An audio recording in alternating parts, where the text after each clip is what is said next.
Estamos aquí frente al Palacio de Tiradentes en Río de Janeiro, que fue inaugurado en 1926. En otro video les voy a contar más sobre este palacio y sobre quién fue Tiradentes, una figura muy interesante.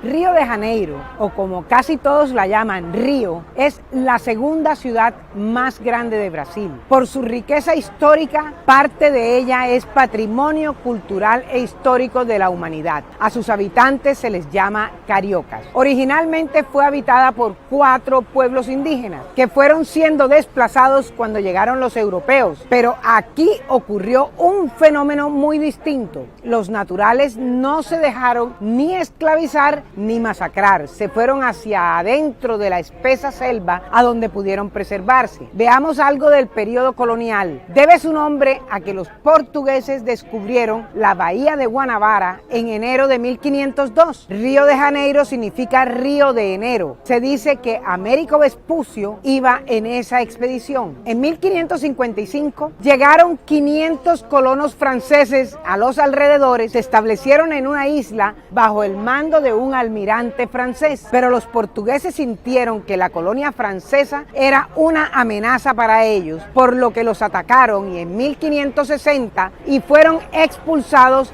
en 1567. La actual ciudad de Río de Janeiro fue fundada en 1565 por los portugueses. Su nombre original fue San Sebastián de Río de Janeiro. Pero los franceses no se iban a quedar así como así, por lo que insistieron, pero en forma de ataques piratas, hasta principios del siglo XVIII, cuando se acabó la edad de oro de la piratería. Hasta entonces Río de Janeiro fue atacada por varios piratas franceses, cuando a finales del siglo XVII los bandeirantes descubrieron oro, diamantes y el azúcar, que era muy valiosa en ese entonces, en la capitanía de Minas Gerais, que queda muy cerca de Río, porque la ciudad de Salvador quedaba muy lejos. Pero, ¿quiénes eran los bandeirantes? Ojo, que no se llama la ciudad de San Salvador, sino la ciudad de Salvador. Los bandeirantes eran exploradores que se adentraban en la selva para capturar indígenas, destruir quilombos, como llaman aquí en Brasil a nuestros palenques, y buscar metales preciosos. Se llamaban así porque a sus expediciones se les llamaba bandeiras. Río de Janeiro se convirtió en una plaza tan importante que en 1763 Portugal trasladó su capital colonial desde Salvador hasta Río. Y en 1808, cuando Napoleón invadió Portugal, llegó hasta Lisboa y la corte portuguesa salió huyendo hacia Río de Janeiro. Aquí llegaron y se instalaron, pero llegaron arrasando. Le quitaron las casas a los colonos para acomodar a la nobleza que venía con el rey y los dejaron en la calle, que se arreglaran como pudieran. Llegaron creando varios centros educativos, la Academia Militar, la Real Escuela de Ciencias, Artes y Oficios, así como la Academia Imperial de Bellas Artes y una tremenda Biblioteca Nacional, también el Jardín Botánico. En esos días fundaron la Gaceta do Rio de Janeiro, primer periódico impreso en Brasil.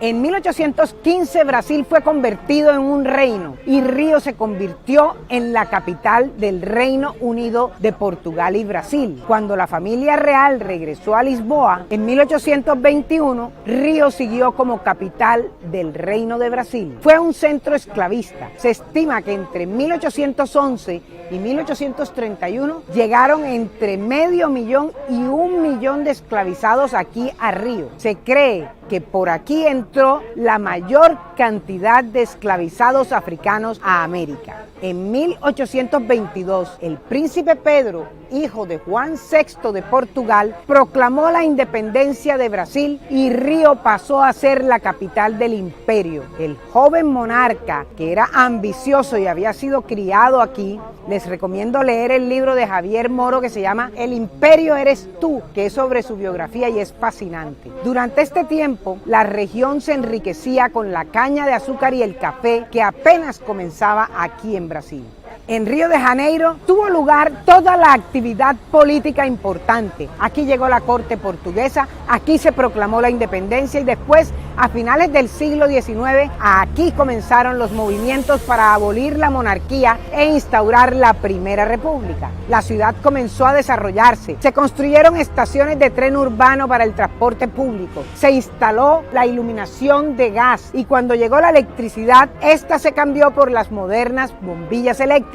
Se instalaron teléfonos y el primer telégrafo, el primer acueducto, conocido como el acueducto Carioca o Arcos de Lapa. En 1889, la monarquía fue reemplazada por la Primera República. Durante el siglo XIX se instalaron algunas industrias en Río, se construyeron algunas edificaciones modernas, teatros y edificios para actividades culturales. ¿Sabías que el fútbol entró a Brasil por aquí, por Río de Janeiro? En 1894, un inmigrante escocés muy aficionado al fútbol llegó a Río y al ver que la gente no sabía ni siquiera lo que era el fútbol, escribió a su esposa para que cuando viniera trajera un balón de fútbol. A finales de ese mismo año se jugó el primer partido de fútbol en un improvisado campo al lado de la fábrica a donde él trabajaba. El encuentro fue entre trabajadores británicos.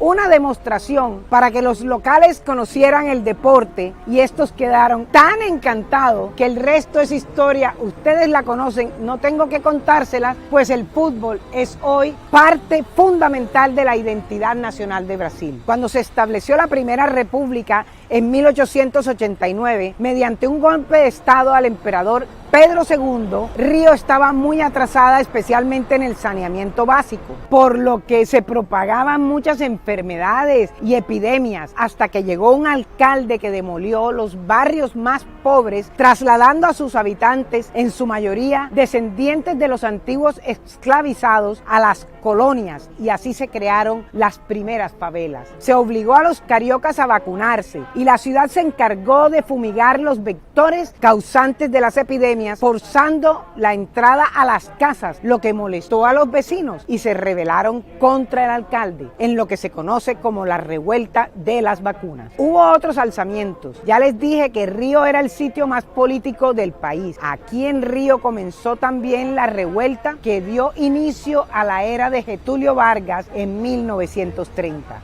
Hasta principios del siglo XX, Río era básicamente lo que hoy se conoce como centro histórico. La ciudad comenzó a expandirse cuando se construyó el primer túnel subterráneo que conecta a Botafogo con Copacabana. De allí siguió hacia Ipanema, Lebrón, y el crecimiento de la ciudad pica y se extiende, utilizando un término beisbolístico. A pesar de que siempre hubo una pugna entre Río y Sao Paulo, esta solo dejó de ser la capital de Brasil cuando Juscelino Kubitschek, también conocido como JFK, al igual que el presidente Kennedy de los Estados Unidos, fue elegido presidente del Brasil en 1955. Fue el gran arquitecto de Brasilia. En 1960, la nueva ciudad de Brasilia, único caso en el mundo en construir una moderna ciudad en medio de la selva, a partir de cero, se convirtió en la nueva capital de la República de Brasil. Y Río volvió a ser la capital del estado y la ciudad más linda y más emblemática de todo el país. Hasta aquí este brevísimo recuento sobre la historia de Río de Janeiro. Tan solo un modestísimo abrebocas que espero les haya gustado, porque lo cierto es que la historia de Río es riquísima y muy abundante en anécdotas. ¿Qué te ha parecido esta crónica? ¿Conocías algo sobre la historia de Río de Janeiro? Déjanos tu opinión abajo en los comentarios. Si te gustó esta historia, dale like y haz clic en la campanita para que sepas cuando subimos cada nuevo video. Al final te dejo 2 videos de nuestro canal. Y si aún no te has suscrito, lo puedes hacer haciendo clic en la bolita del centro. Desde Río de Janeiro, hasta pronto.